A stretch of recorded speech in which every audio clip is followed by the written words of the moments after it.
Bueno, buenas tardes para todos. Bienvenidos a un nuevo podcast de CONAREC, el tercero ya de este 2021. Hoy vamos a hablar de diferentes modelos de shock en cirugía cardiovascular, junto a la residencia del Hospital Austral y en particular al doctor Jorge Bilbao. Queremos agradecer muy especialmente a la gente de Remer por acompañarnos en esta actividad, como en tantas otras a lo largo de los años. Y sin más me presento, yo soy Lucas Campana, miembro del comité científico. Voy a estar conduciendo esta actividad junto a Augusto, mi compañero, Augusto Meleta. ¿Qué tal? Buenas tardes. Bueno, si les parece ya podemos ir dando comienzo. Quiero presentar a los disertantes de esta charla. Primero al médico Pablo Rubio, que es residente de tercer año en el Hospital Austral de la residencia de cardiología. Y por otro lado tenemos el honor de estar acompañados por el doctor Jorge Bilbao. Él es el actual jefe del Servicio de Recuperación Cardiovascular y Asistencia Circulatoria Mecánica de la Unidad Cardiológica Crítica del Hospital Universitario Austral, miembro de la SAC y uno de los autores del próximo consenso de recuperación cardiovascular de la SAC. Así que vamos a ir iniciando la presentación. Pablo.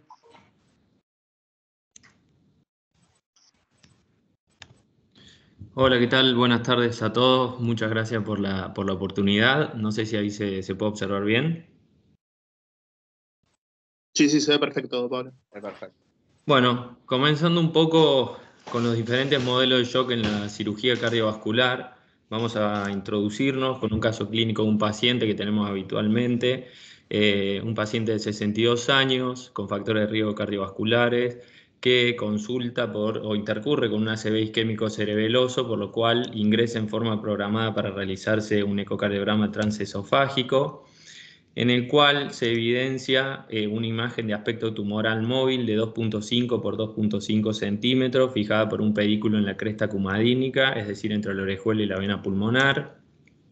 Y ante esto se plantea la conducta de internarlo en la unidad de cardiología crítica para realizar una intervención quirúrgica. Este es el electrocardiograma y la placa de tórax prequirúrgica sin muchas particularidades. Y se lleva a cabo la cirugía en la cual se reseca un tumor auricular con un tiempo de bomba de circulación extracorpórea corto de 34 minutos y un tiempo de clampeo de 20 minutos.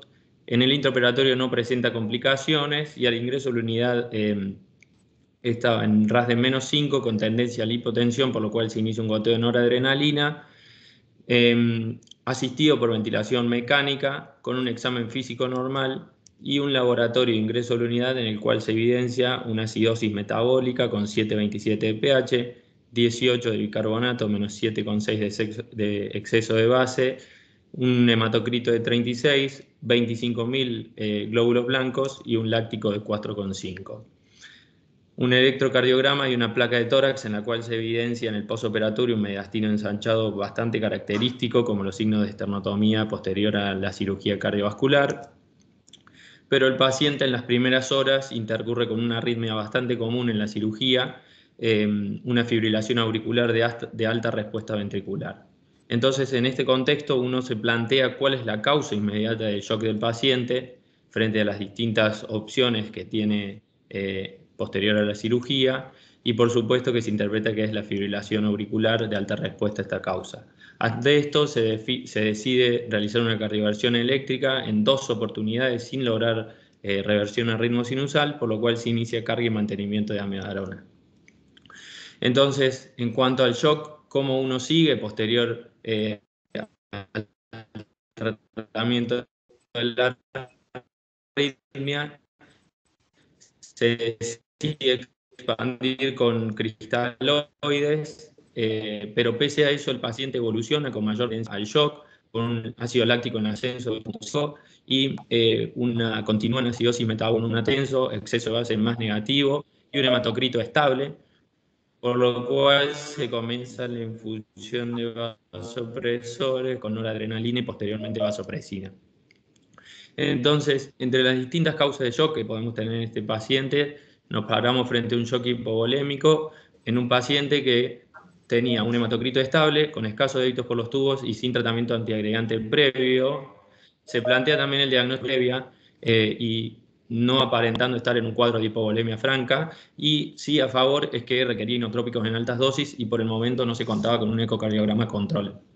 En cuanto a un shock cardiogénico, era un paciente que tenía buen ventrículo izquierdo previo a la cirugía, era una cirugía de tiempo corto, sin manipulación ventricular, y a favor del shock distributivo era un paciente con leucocitosis, que había estado con circulación extracorpórea, con drogas anestésicas, protamina post salida de bomba y la infusión de cardioplejía que se utiliza en el quirófano. El paciente persiste con hipotensión sostenida, por lo cual se diagnostica un shock vasopléjico y la conducta habitual que se inicia frente a estos cuadros es comenzar con expansión con fluidos, tratamiento corticoides, vasopresina y azul de metileno. Pese al inicio del tratamiento, el paciente evoluciona con un ácido láctico en ascenso de 9.6. Entonces la pregunta que uno se realiza es, si el paciente sigue en shock, ¿cómo podemos avanzar? Colocar un catéter de Swan-Ganz para monitoreo, realizar un ecocardiograma o seguimiento con presión venosa central, medición de presión venosa central seriada y dosaje de ácido láctico y saturación venosa central. Se decide realizar un nuevo ecocardiograma en el cual se observa una obstrucción subaórtica severa de 70 milímetros de mercurio con gradiente intraventricular, y ante el diagnóstico de esta obstrucción del tracto de salida por gradiente intraventricular, ¿cuál es el tratamiento planteado? Por supuesto que expansión con volumen, vasopresores puros como felinefrina o vasopresina, beta bloqueantes en caso de que el paciente esté normotenso o ivabradina en caso de que esté hipotenso. Y siempre recordar que hay que evitar la utilización de inotrópicos, diuréticos, vasodilatadores y balón de contrapulsación aórtica en estos casos. Por lo cual se comienza a descender la infusión de noradrenalina, dando pie a la infusión de felinefrina como agonista alfa-1 selectivo, y se logra posteriormente, al cabo de pocas horas, la estabilidad hemodinámica del paciente con un descenso con 4. Esto no termina ahí, el paciente posteriormente se realiza un electrocardiograma y se contacta en el monitor un ritmo nodal, por lo cual se conectan los cables de marcapasos transitorio con adecuada captura. Y en la gasometría control, pese al tratamiento con noradrenalina, fenilefrina y un láctico en descenso que se mantenía estable, el paciente evoluciona con hipoxemia. Presenta caída de la PAFI con el resto de los parámetros estables e hipoventilación del pulmón izquierdo. Se retira el tubo mediastinal que presentaba desde la cirugía con un débito escaso de 50 mililitros. Y se realiza el diagnóstico de un neumotórax en el cual de colación de tubo de venamiento pleural. Además, el marcapasos epicárdico que había colocado pierdura, por lo cual requiere la colocación de un marcapasos. Sí. ¿Podrás repetir lo último que... Hola. ¿Me escuchás? Hay unos pequeños problemas. Sí. Bien, ¿desde acá está bien? Sí, perfecto, desde ahí. Hola, hola. Bien, entonces un paciente que se había logrado resolver el shock vasopléjico y la obstrucción del ventrículo izquierdo, que ocurre con hipoxemia, un ácido láctico estable, y se termina realizando un diagnóstico de neumotórax hipertensivo, por lo cual se realiza de urgencia y colocación de tubo de venamiento pleural. Además, el marcapasos epicárdico que había colocado, por la presencia del ritmo nodal, pierde captura porque requiere la acción de marcapasos endocavitario. Pero el paciente continúa con hipoxemia, con la imposibilidad de extubarlo, pese a que las drogas vasopresoras venían en descenso y el láctico ya está en valores dentro de la normalidad. Entonces, muchas veces el postoperatorio de la cirugía cardiovascular escapa a solamente causas cardíacas y estamos frente a un paciente en el cual presenta hipoxemia, que uno podría pensar en una neumonía, en un paciente sin secreciones, sin fiebre y con leucocitos en descenso. Pensar en una telectasia a favor que tenía un paciente hipoxemia, sin neumonía y con balance negativo. Signos de sobrecarga, pero no sería tan esperable en un paciente con una hipoxemia severa. Podríamos hablar de un mecanismo de injuria y distrés, pero en un paciente que ventilado no se constataba una rigidez pulmonar, de hecho la presión plató era menor de 25, y posiblemente podría tener un segundo neumotórax, perro, en un paciente que tiene un tubo de G, el cual está permeable. Frente a eso, ¿cuál es la conducta que podría plantear? Nuevamente, ese catéter de Swan-Ganz como monitoreo hemodinámico, realizar un ecocardiograma, una tomografía de tórax o una fibrobroncoscopía y un VAL, y se decidió realizar un ecocardiograma transesofágico, el cual fue normal, y una tomografía en la que se evidenció un completo atelectasio casi de la totalidad del lóbulo inferior derecho, por lo cual, ante el resultado de la ecografía y la tomografía, se plantea posiblemente sedación profunda y ventilación con bajo BT y suficiente PIP, instaurar un goteo de diuréticos en altas dosis, realizar una fibrobroncoscopía, optar por el decúbito prono, muchas veces familiarizados nosotros ahora con esta nueva pandemia, o iniciar tratamiento antibiótico.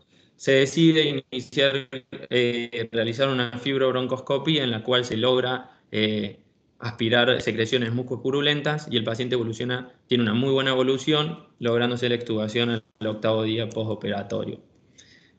A modo de breve revisión, recordar siempre que el shock es una hipoperfusión tisular significativa que resulta de un aporte de oxígeno disminuido en el cual la hipoxia tisular lleva al metabolismo anaeróbico celular con falla energética y muerte celular, y que muchas veces sabemos reconocer muy fácil el shock en un paciente hipotenso con livideces, sudoroso, taquicárdico y taquipneico, pero es mayor el desafío, o uno debería optar por identificar el shock luego del insulto, que se le llama a la anoxia cuando empieza a afectar al paciente, en el que comienza un estadio de shock oculto, en que si uno logra un rápido diagnóstico y una urgente solución, tiene mayor posibilidad de llegar a la sobrevida. Y entender que esto es así porque el shock no tratado origina una deuda de oxígeno que, si no se revierte urgente, evolucionará a una falla orgánica.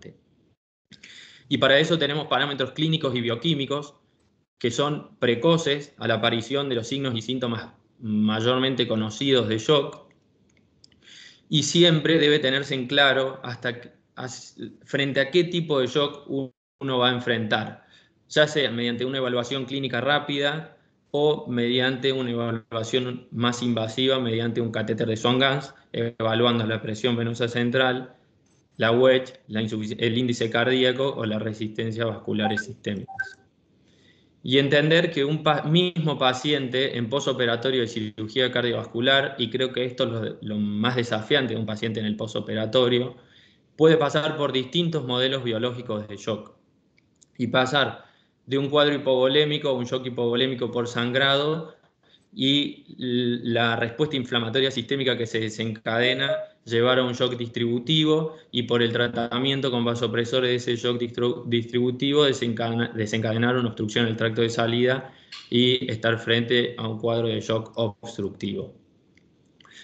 Haciendo un poco más de hincapié en cada uno de los distintos tipos de shock en particular, siempre es importante recordar que en cuanto al síndrome de bajo volumen minuto en el postoperatorio de cirugía cardiovascular, muchas causas no se resuelven con inotrópicos, y que además puede existir shock cardiogénico con función sistólica conservada, como es en el caso de la comunicación interventricular y la insuficiencia mitral aguda. De hecho, en el estudio de shock, la fracción de eyección promedio fue del 45%. Y es importante reconocer los pacientes que van a tener alto riesgo de presentar de bajo volumen minuto en el postoperatorio, como son los pacientes inestables con hipotensión arterial intraquirúrgica, deterioro severo de la función sistólica del ventrículo izquierdo, lechos coronarios inadecuados, un tiempo de bono prolongado que se habla de cuando es mayor a 100 minutos, y paciente que presenta parámetros de oxigenación tisular inadecuados en el postoperatorio. Y no olvidar al ventrículo derecho y las distintas causas de falla del ventrículo derecho, como son una protección miocárdica inadecuada, isquemia o infarto perioperatorio, la presencia de hipertensión pulmonar, la cirugía de trasplante cardíaco o la tromboembolia de pulmón. En cuanto al sangrado perioperatorio, muy breve, reconocer y saber que existe un sangrado persistente en el cual se manifiesta mediante un shock oculto, y de ahí lo peligroso que es este sangrado, que muchas veces pasa inadvertido, y que cuando el tratamiento médico fracasa debe ir a una cirugía urgente, siempre focalizándose en cualquier tipo de shock, en minimizar la deuda de oxígeno, que existe un sangrado excesivo en el cual se manifiesta mediante un shock hipovolémico, o el taponamiento, que se manifiesta mediante un shock obstructivo, los deben ir a una emergente. Y en cuanto a la vasoplejía, siempre es habitual en la cirugía cardiovascular. En general es autolimitada entre las 12 y 24 horas, pero existen factores de riesgo, como el deterioro de la función ventricular, el tiempo de bomba prolongada y la cirugía de endocarditis, entre otras, que agravan esta vasoplejía. Distintos gatillos de una respuesta inflamatoria sistémica en el postoperatorio, como las transfusiones o los episodios de hipotensión arterial en quirófano, y fármacos como anestésicos, bloqueantes cálcicos o inhibidores de la enzima convertidora de angiotensina, que los pacientes muchas veces consumen previo a la cirugía, que pueden agravar esta vasoplejía, y en caso que no sea autolimitada dentro del primero o segundo día postoperatorio, desencadenar un cuadro de hipoperfusión tisular y un shock distributivo, el cual debe ser tratado con noradrenalina, fenilefrina, azul de metileno y vasopresina, según sea necesario. Nunca olvidar el shock séptico, que es la causa más grave del shock vasopléjico y que se da en presencia de un agente infeccioso. Y existen otras veces pacientes, como el que tuvimos esta semana en la unidad, en el que son pacientes que tienen una PVC elevada, una UH elevada, una insuficiencia cardíaca baja, pero con resistencia, un índice cardíaco, bajo, pero resistencias vasculares sistémicas bajas. Y este paciente nos pone en un desafío porque uno no lo puede centrar en el cuadro habitual de clasificación de los distintos patrones de shock. Y es aquí cuando estamos frente a un paciente mixto, que se da en contexto de un deterioro severo de la función ventricular y vasoplejía por el síndrome de respuesta inflamatoria, que genera depresión miocárdica con disminución del gasto cardíaco y hipotensión arterial. Siempre tener en claro hacia qué objetivos uno se encamina en el tratamiento, como son lograr una presión arterial, una TAM entre 70 y 80 milímetros de mercurio, un índice cardíaco adecuado y una saturación venosa mixta y lácticos dentro de valores normales, siempre intentando evitar la sobrecarga de volumen, la taquicardia y los inotrópicos. Y a modo de conclusión, dándole pie a que hable el experto, que es el doctor Bilbao, reconocer y saber que el shock es un trastorno de hipoperfusión tisular de oxígeno, que la hipertensión arterial por sí sola no es shock. Siempre se debe tener en claro el patrón hemodinámico del shock al que uno está por enfrentar, y saber y reconocer que el shock de mayor mortalidad es el que no se diagnostica o que se diagnostica en forma tardía. Aquí les dejo para que se entienda la complejidad, y quien Jorge ahora va a mencionar un poco más el próximo consenso que va a salir de monitoreo hemodinámico en pacientes en postoperatorio de cirugía cardiovascular. No les robo mucho más tiempo y muchísimas gracias por la atención. Pablo, muchísimas gracias a vos. Increíble la presentación, la verdad que estuvo bastante completa y bien bajada a lo que tenemos que saber todos. Este último cuadro me llama mucho la atención, es un muy buen resumen como para hacer un póster y colgar. Decías que va a estar en el nuevo consenso de monitoreo hemodinámico, no sé, Doc. Sí, Bilbao. sí, te cuento. Nosotros lo que quisimos transmitir con ese consenso de monitoreo hemodinámico que sale del Consejo de Emergencia es que todo médico en formación o formado sea capaz de diagnosticar 5 perfiles de shock: cardiogénico, mixto, hipovolémico, obstructivo y distributivo, y que todo residente sepa que por lo menos hay 10 causas que las tiene que manejar desde el diagnóstico y saber cómo tratarlas. Si nosotros logramos conseguir eso, Este algoritmo está pensado para un chico que está en Salta, otro que está en Río Negro y otro que está en Capital, para que se pueda orientar.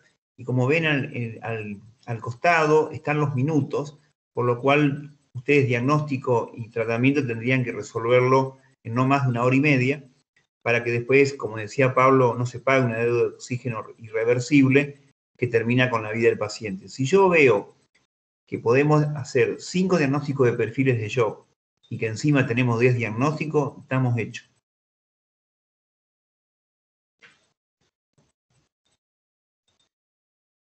Excelente.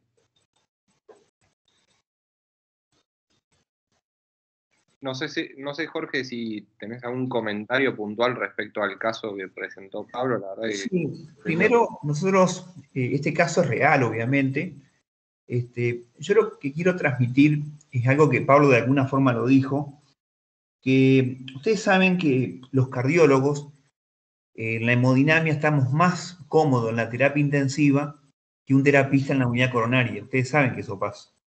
Y pasa porque el cardiólogo, al serse experto en recuperación, suele darse cuenta que puede haber más de un shock cambiante en un operatorio que lo da la cirugía cardíaca. Como ustedes ven, este paciente sale fibrilado, lo cual es raro, una fibrilación auricular tan precoz, que es una fibrilación auricular que vos esperás después del segundo día. Después se pone vasopléjico, después tiene un shock obstructivo porque hay gradiente. Y esto, el entendimiento de los distintos tipos de shock, lo ha hecho el aporte de la imagen. Nosotros antes de tener una imagen con el Swan-Ganz, era imposible poder pensar en todo esto que es cambiante. Y obviamente nos ha hecho aprender mucho el saber que tenemos que tener el reflejo de hasta dónde es sangrado, hasta dónde se obstruye. Y entonces, esto es lo que hace al cardiólogo clínico aprender el manejo. Y después lo otro importante es que lo primero que tenés que hacer, por lo menos, tener claro el perfil de shock. Si estás hipovolémico, porque lo vas a tener que expandir. Si es cardiogénico, sabés que no lo tenés que expandir. Si es obstructivo, sabés que tenés que tener una imagen. Y me parece que lo que se viene es que todos los cardiólogos van a saber de imágenes y van a ser expertos en ecografías en la terapia o en la unidad coronaria. Y no es que necesites que venga un especialista, sino que con que sepas que podés diagnosticar taponamiento, VD dilatado, obstrucción al tracto de salida, una válvula rota, un mal ventrículo, es suficiente para que un cardiólogo se pueda orientar y rápidamente lo saque del shock a un paciente. Todas las unidades van a tener que tener una ecografía al menos en la unidad para no estar llamando a una persona que haga un diagnóstico. Y me parece que eso es lo que se viene. Yo afuera lo que pude ver, que hay una sonda transesofágica, que se va a colocar una sonda azules, y tiene una cámara que tenés una imagen transgástrica y podés ver la contracción del corazón en forma permanente. Y esto es lo que se va a venir, sí, ya está. Lo que pasa es que no ha entrado a la Argentina por un tema de costo, pero en algún momento va a entrar y vamos a tener un ecocardiograma en forma permanente.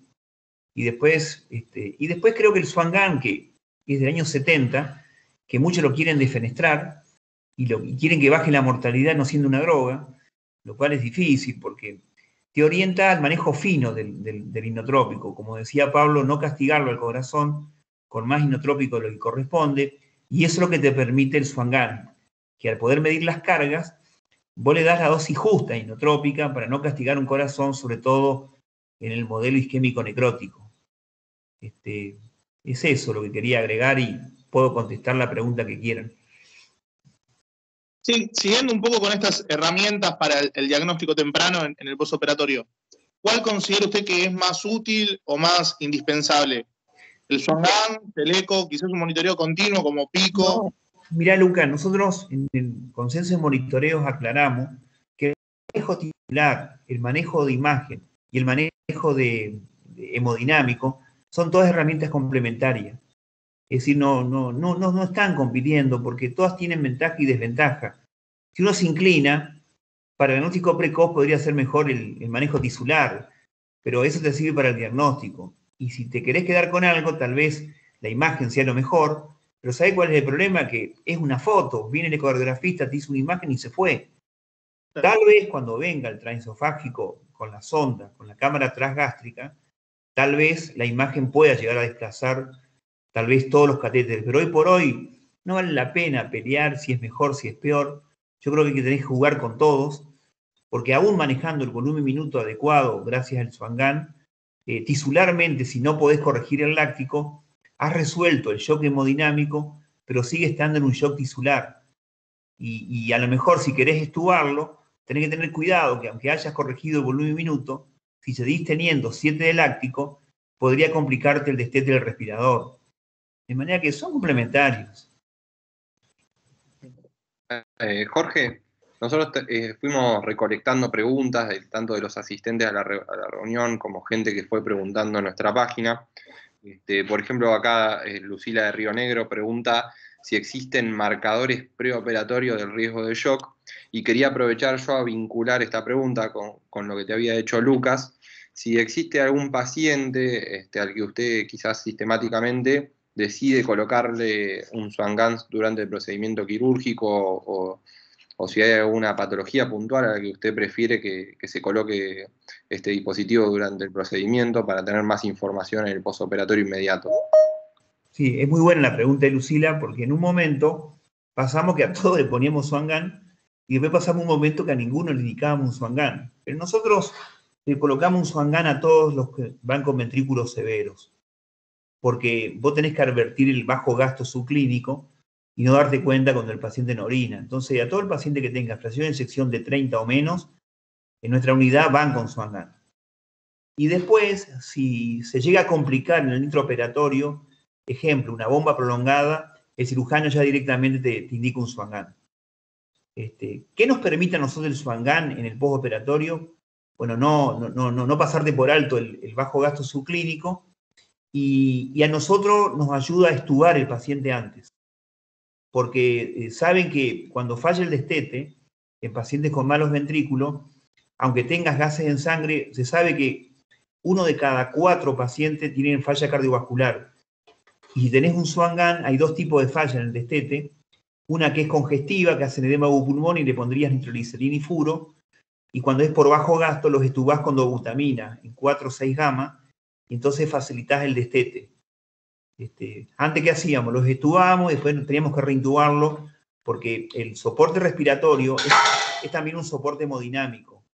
Es decir, nunca compren que el soporte es nada más que respiratorio. Es decir, el respirador es un soporte para mejorar el volumen minuto. Y lo otro que nos ha ayudado el Swan-Gun, que no está publicado, pero es evidente, que pacientes que van con 2 de creatinina, al no pasarte por alto del bajo gasto, no entran en falla renal para requerir diálisis, porque siempre lo tenés bien cargado, siempre lo tenés bien soportado, entonces el riñón no se reinjuria, y nosotros la necesidad de diálisis es bajísima en el hospital. Bien, Doc, me quedo un poco con entonces el preoperatorio y con evitar el shock en el postoperatorio. Sí. Lucas, todos los que tengan fracción de eyección baja, menos de 30 o 30, tendrían que ir con un Swan-Gun. Y en cuanto al pretratamiento, ¿cuál cree que es la utilidad de, por ejemplo, colocar un balón de contrapulsación en el preoperatorio, o el uso del levosimendan como prevención del shock cardiogénico? El levosimendan, hay vasta bibliografía que si tenés un mal ventrículo y lo vas a someter a circulación extracorpórea, está bien indicado, porque la vasoplejía, que le tenés miedo asociado al levosimendan por el efecto vasodilatador, está asociada a la mala perfusión. Y hay vasta bibliografía que si vos le indicás levosimendan preoperatoria a un paciente con mal ventrículo, en el postoperatorio tenés ventaja. Y después el balón nosotros no lo indicamos preoperatorio, pero sí estamos muy atentos que si llega a salir mal de bomba, el balón es útil. El balón sigue siendo útil. Es cierto que te aporta medio litro de volumen minuto, pero te apoya. Lo que sí debo reconocer que el balón es mejor cuando es coronario y no es tan igual en cuanto al soporte y beneficio cuando es valvular. A mí me parece que nos da mucho más beneficio cuando es coronario.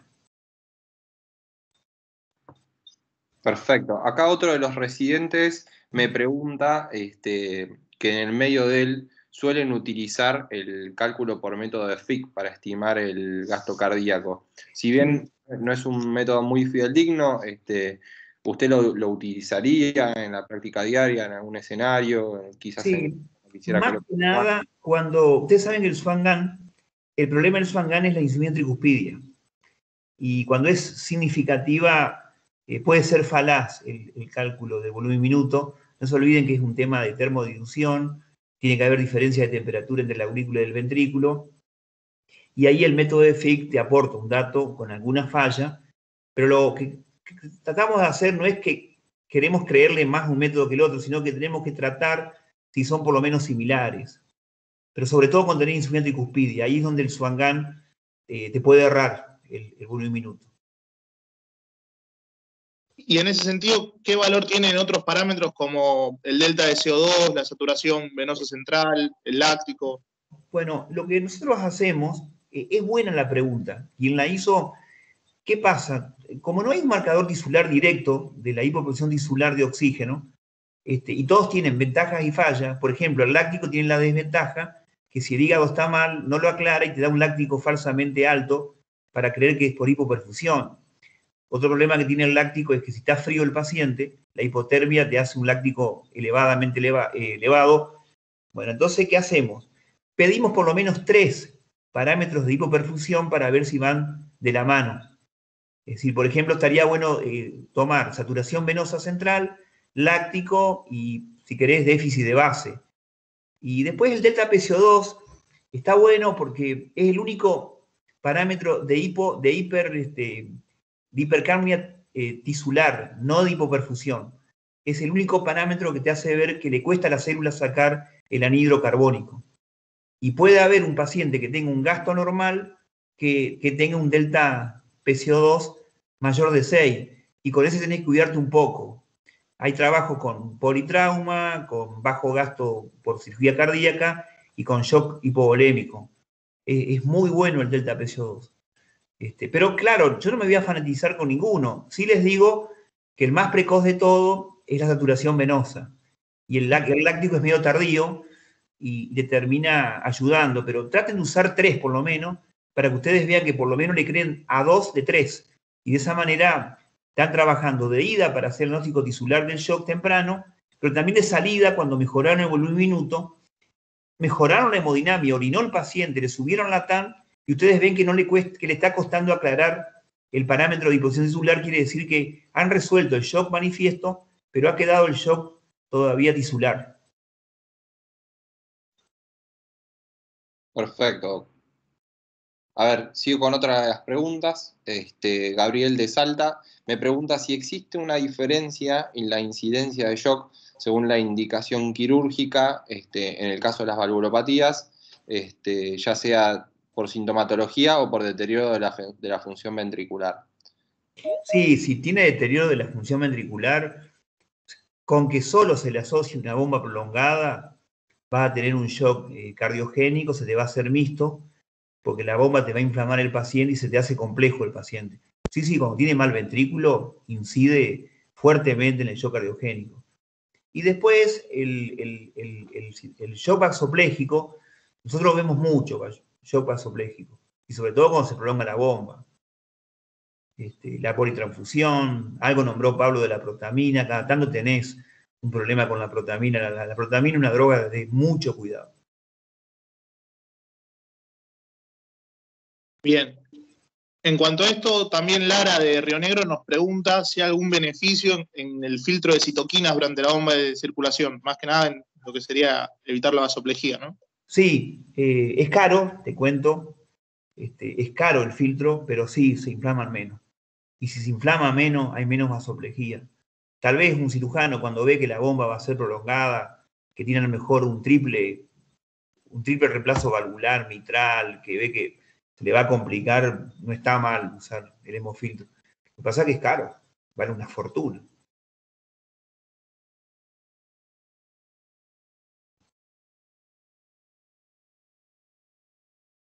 En cuanto a esto, repregunto un segundo. Tenemos, como usted ve, residentes de todo el país, de Salta, Río Negro, del conurbano de Buenos Aires, y un residente del Castex, Norberto, nos pregunta ¿cuáles considera usted que son los elementos indispensables para poder hacer una recuperación óptima? Bueno, fundamentalmente, estoy hablando del postoperatorio, un médico que sepa recuperación, que no es cualquiera, no es un terapista, es un cardiólogo. Un cardiólogo tiene que saber recuperación. A mí me ayuda mucho el enfermero, es clave el enfermero, porque el enfermero está dedicado. El kinesiólogo es fundamental en el destete del respirador. Tendría que tener su Angan, y el ecocardiograma también. Yo creo que con esas 5 cosas te define un perfil de una recuperación que va a ser, tiene más nivel. Yo me doy cuenta que, pero te digo, hay 3 profesionales que son imposibles no tenerlo. Un médico que sepa recuperación, porque percibe los shocks y los trata rápidamente. El enfermero, es clave el enfermero, y el kinesiólogo. El kinesiólogo es bueno porque los kinesiólogos que se meten en la terapia, en el área crítica, llega un momento que empiezan a saber más que el terapista del destete. Y te lo estuva rápido, no es poco sacarte este problema. Perfecto. Estamos de acuerdo entonces que hace falta capital humano, quizás no Sí. tecnología de punta para hacer la mejor medicina, ¿no? Sí, mirá el enfermero. El enfermero, con solo con que no se le cierren las drogas, que se está dando cuenta, con eso solo, es impresionante lo que te ayuda. Claro. Es impresionante. Imagínense el desastre de un tipo que está muy sostenido, con que se le cierre una droga, o que pase una droga en bolo. Es fundamental el enfermero. Totalmente. Doc, y otra pregunta que tengo acá de los residentes, ¿cuál sería para usted el momento óptimo para utilizar el azul de metileno? La verdad que no conozco en todos los medios, pero sé que no es una droga tan aceptada en la mayoría de los lugares, como que hay algunas personas tienen un poco más de resistencia a utilizarla sistémicamente. Sí, el azul de metileno, primero una droga bastante inocua, después les voy a decir cuándo hay que tener cuidado. Y me parece que cuando vos empezás a subir en forma escalada, que se empieza a inflamar el paciente, que se te vasodilata, y empezás a tomar drogas, por ejemplo, más de 0,3 de noradrenalina, se te ocurre usar vasopresina, me parece que el azul de metileno ahí es como un puente hasta que el CIRS se autolimite. Por lo menos es una droga inocua. Hay una sola precaución con el azul de metileno que ya se los digo. Pero la verdad que es una droga útil, sobre todo porque tiene poco efecto colateral. Y si a vos, porque si no, vos decís, bueno, yo me voy a poner en contra del azul de metileno, pero entonces estás a favor de ponerle vasopresina. Y la vasopresina, que es una droga también útil, porque hay algunos shocks distributivos que tienen déficit de vasopresina, y son esos pacientes que para el que sabe usar esta droga, le usás 2 mililitros y resolviste el shock, porque no lo estás resolviendo con las drogas beta-adrenérgicas. Pero la vasopresina tiene un problema, que cada tanto tenés necrosis de la falange. Y si te permite usar azul de metileno para usar la menor dosis, no estaría mal como recurso. ¿Cuándo es peligroso el azul de metileno? Cuando tiene falla de BD con hipertensión pulmonar. Porque lo podés cerrar y podés hacer una falla de BD. Hay que tener cuidado en ese único escenario. Que si vos tenés vasoplejía con falla de BD con hipertensión pulmonar, ojo el azul de metileno, porque se te va a cerrar a nivel pulmonar y puede agravar la falla del BD. Y después hay algún reporte que los pacientes que vienen con inhibidor de la serotonina dicen tener precaución con el azul de metileno porque podría desencadenar una tormenta serotoninérgica.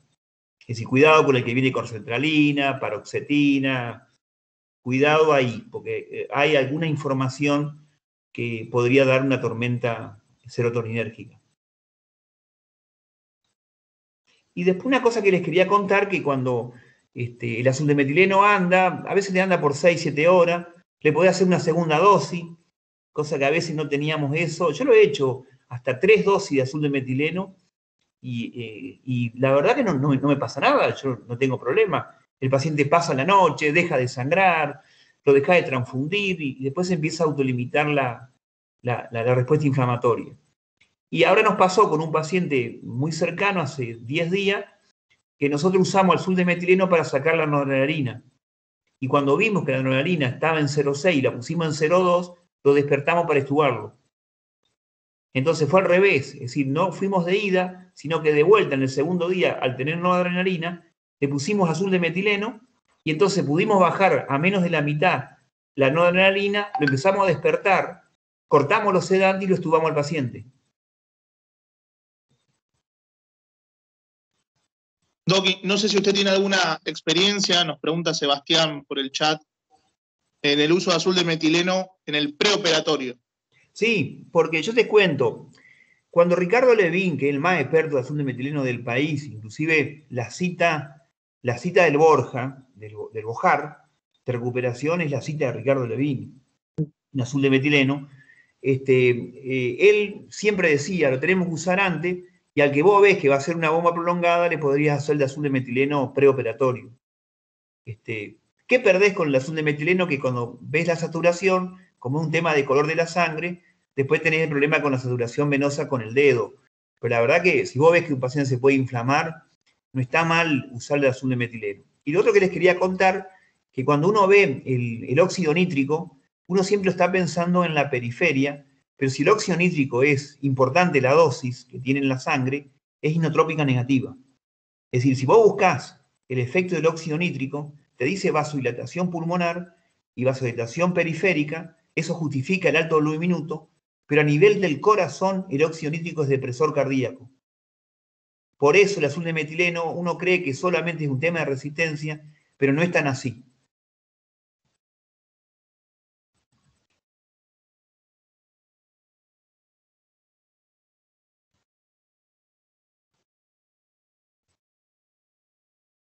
¿Hola?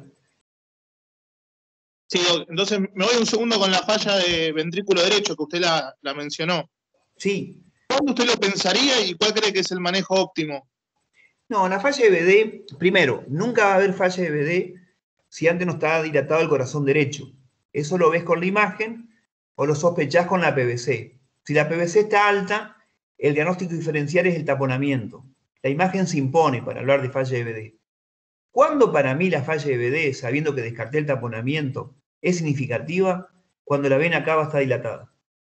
Y eso lo ves mucho en el TEP, que vos ves un ventrículo dilatado, pero no es lo mismo el ventrículo dilatado, que además tiene el TAPSE menos de 14 con la vena cava dilatada. Ahí estás en un problema. ¿Y qué hacemos nosotros?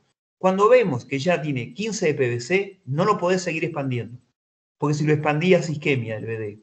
La curva de Franklin-Starling del corazón derecho tiene mucho menos tolerancia que la curva de Franklin-Starling a la izquierda, que vos lo podés expandir en forma, no te digo indiscriminada, pero tenés margen.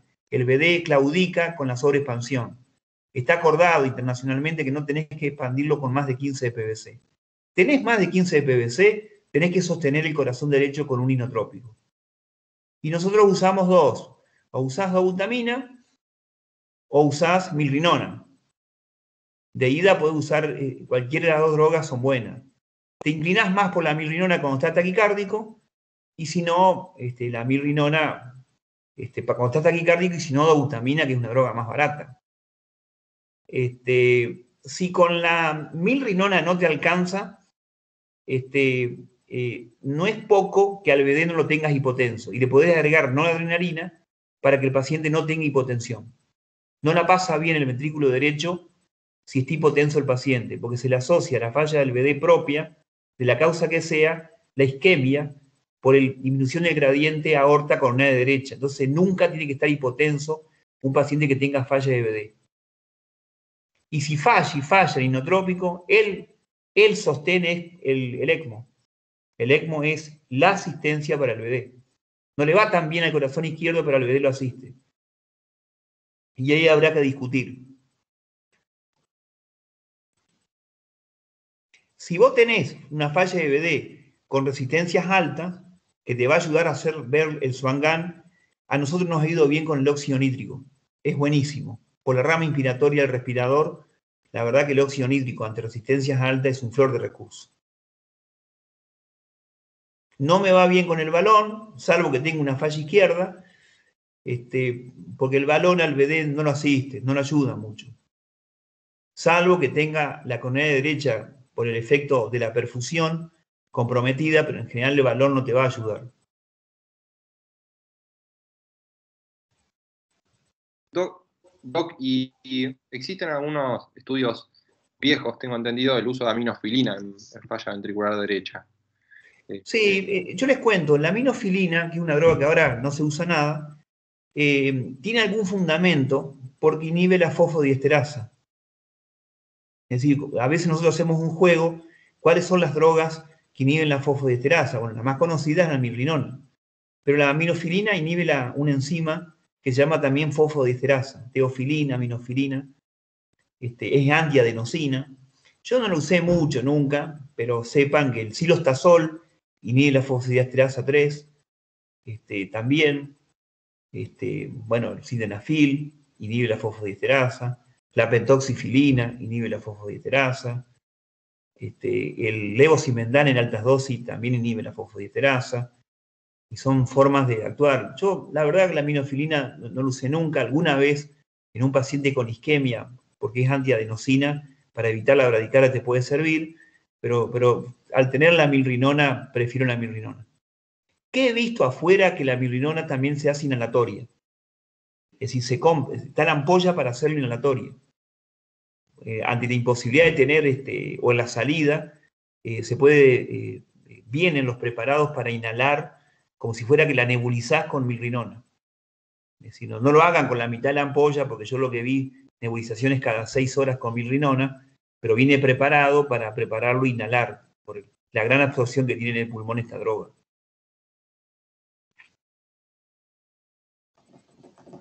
Bien. Doc, y si bien no está dentro de estos perfiles de shock que estamos planteando, ¿cuál cree que son los puntos claves para el manejo de la falla diastólica en el postoperatorio? Miren, la falla diastólica, cuando yo la veo, cuando hay una pericardiectomía, que se pone restrictivo el corazón, y ahí es re complicado. ¿Y qué hacemos nosotros? Que aunque le saquen el pericardio, que no es todo siempre, nunca le sacás todo el pericardio, la droga de la falla diastólica son los diuréticos. Lo tenés que tener seco. Y yo miro de reojo la vena cava. Si la vena cava está dilatada, yo me entusiasmo mucho con los diuréticos, sobre todo.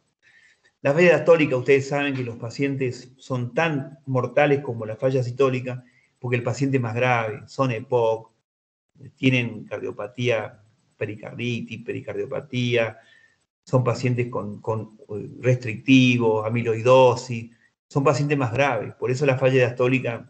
Pero yo creo que una persona con falla diastólica, ténganlo seco, o sea, con mucho diurético, al borde de la falla renal, me parece que es la forma de ayudarlo. Y después sí, ustedes dirán betabloqueante, si quieren bloqueantes cálcicos, pero la realidad es que el paciente tiene que estar seco, tiene que tener con las yugulares colapsadas para que la falla diastólica te ayude. Y lo que yo veo es que cuando hemos hecho una pericardectomía, el paciente queda restrictivo, lo mejorás, pero queda restrictivo porque el paciente ya tiene una cardiopatía restrictiva y lo aliviás en parte con la pericardectomía. Perfecto, Doc. Bueno, vamos haciendo la última pregunta acá de los participantes. Acá Florencia de Mendoza pregunta: ¿qué tan frecuente es encontrar cardiopatía estructural enmascarada en pacientes con insuficiencia mitral y qué repercusión tiene el desarrollo de shock cardiogénico en el postoperatorio? Te cuento, a la chica de Mendoza, la insuficiencia mitral hoy por hoy es una indicación cuando es severa en todo el mundo, si algunos pacientes incluso debieran no operarse, porque hay fallas valvulares, fallas con falla de insuficiencia mitral más auricular, que son los que se fibrilan, y lo que están diciendo las guías, que tenés que tener un tratamiento óptimo, con vasodilatadores, anticoagulado, con antiarrítmico, con diurético, y si ese paciente no se compensa, ahí se discute la cirugía, pero la insuficiencia mitral severa, sobre todo cuando es secundaria, dejó de ser una indicación 1 para cirugía. Porque ¿qué pasaba? Vos le reemplazabas la válvula, se la arreglaba, y después resulta que la portería es la misma. ¿Y cuál es el paciente más peligroso para la recuperación? El que tiene una insuficiencia mitral isquémica. Ese es el más peligroso de todos.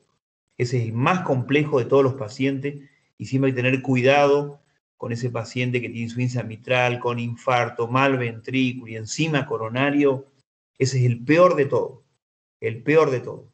Y a muchas veces los problemas que tenemos en el postoperatorio porque son pacientes que no debieron haberse operado.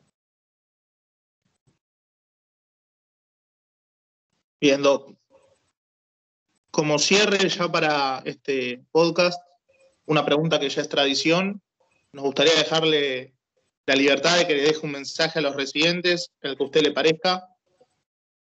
Sí, miren, en el postoperatorio de cirugía cardíaca, la complicación médica más grave es el que no advertís el bajo en un minuto. ¿Y qué haría yo?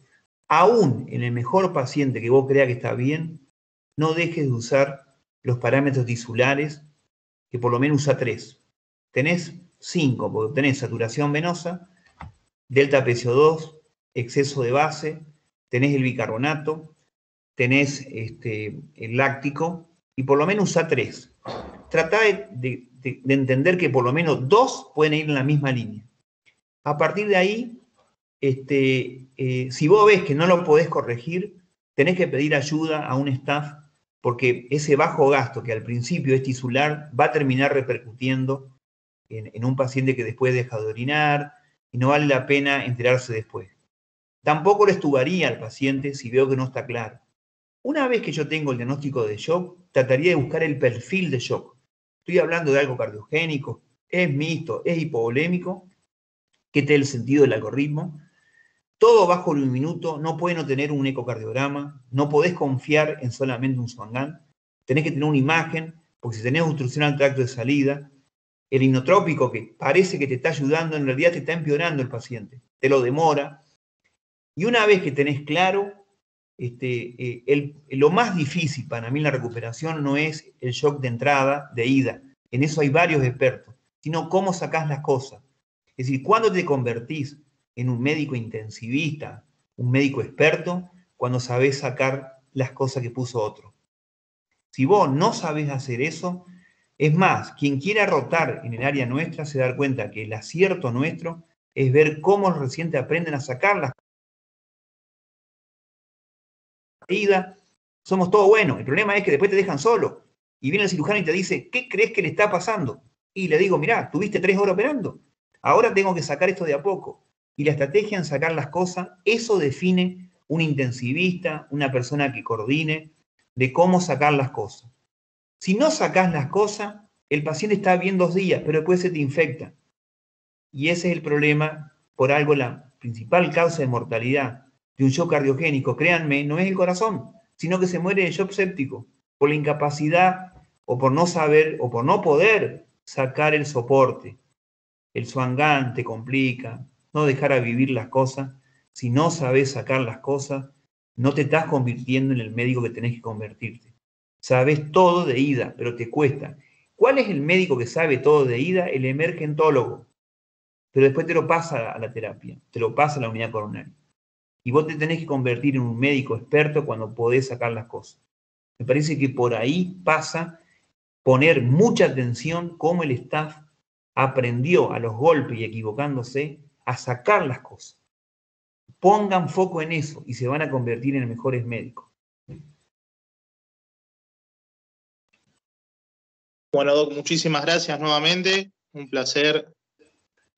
Agradecido de parte no solo mía, sino de todo Conarec. También muchísimas gracias, Pablo, por la presentación y nuevamente agradecer a la gente de Remer por habernos acompañado. Les recuerdo a ustedes y a todos los que nos escuchan que este podcast se va a subir a la cuenta de Conarec de Spotify, ahí lo pueden buscar, y también en la web de Conarec. Están subidos no solo este, sino todos los anteriores y todas las actividades que venimos haciendo con Conarec. Muchísimas gracias, Jorge y Pablo. Una Bueno, presentación. un gusto, chicos. Un gusto ayudarlos. Y a todos los Gracias. residentes del país que estén escuchando, si se quieren sumar a alguna actividad de Conarec, contacten con sus representantes zonales, visiten, hay muchas actividades para participar.